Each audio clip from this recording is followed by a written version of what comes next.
এদিকে সাম্প্রতিক ছাত্র আন্দোলনে সরকার বদলের সাথে সাথে বদলে যাচ্ছে ঢাকার দেয়ালগুলোর রূপও। দেয়ালে দেয়ালে গ্রাফিতির মাধ্যমে ফুটিয়ে তোলা হচ্ছে প্রতিবাদ, দেশপ্রেম, সাম্য ও ভ্রাতৃত্ববোধের বার্তা। সব মিলে ঢাকার মলিন দেয়ালগুলো রঙের ছোঁয়ায় যেন যৌবন ফিরে পেয়েছে। মুনিয়া জোথের রিপোর্ট। সড়কে চোখ মেললেই নতুন বাংলাদেশের প্রতিবাদ কাব্য। রঙিন দেয়ালগুলো যেন গণ অভ্যুত্থানের জ্বলজ্বলে উদাহরণ।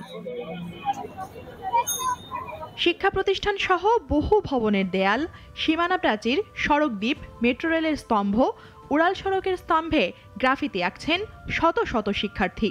তারা নিজেরাই অর্থ জোগাড় করে রং ও আকার সরঞ্জাম কিনে মেতে উঠেছেন দেয়াল পরিষ্কার করে গ্রাফিতি লেখা সহ নানা পঙ্কোক্তি লেখার কাজে।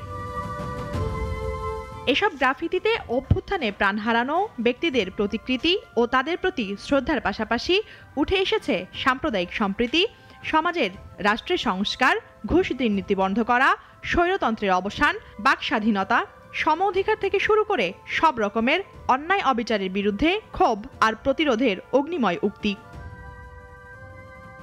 এসেছে বহু কালজয়ী গান ও কবিতার পঙ্কোক্তি। আছে নতুন বাংলাদেশের স্বপ্নের কথাও। মিরপুর শেওড়াপাড়া মেট্রের পিলারের দিকে তাকালে দেখা যায় অভিমানের সুরে সুবোধ তুই পালিয়ে যা না বলে বরং তাকে থেকে যাওয়ার আকুতিও জানানো হয়। গ্রাফিতির কাজ করা শিক্ষার্থীরা বলেন দেশ সংস্কারে তাদের সহপাঠীদের স্মৃতি ধরে রাখতে, স্বাধীন দেশকে নতুনভাবে সাজাতে সউদ্যোগে তাদের এ আয়োজন। মুনিয়া জোথি, নাগরিক, ঢাকা।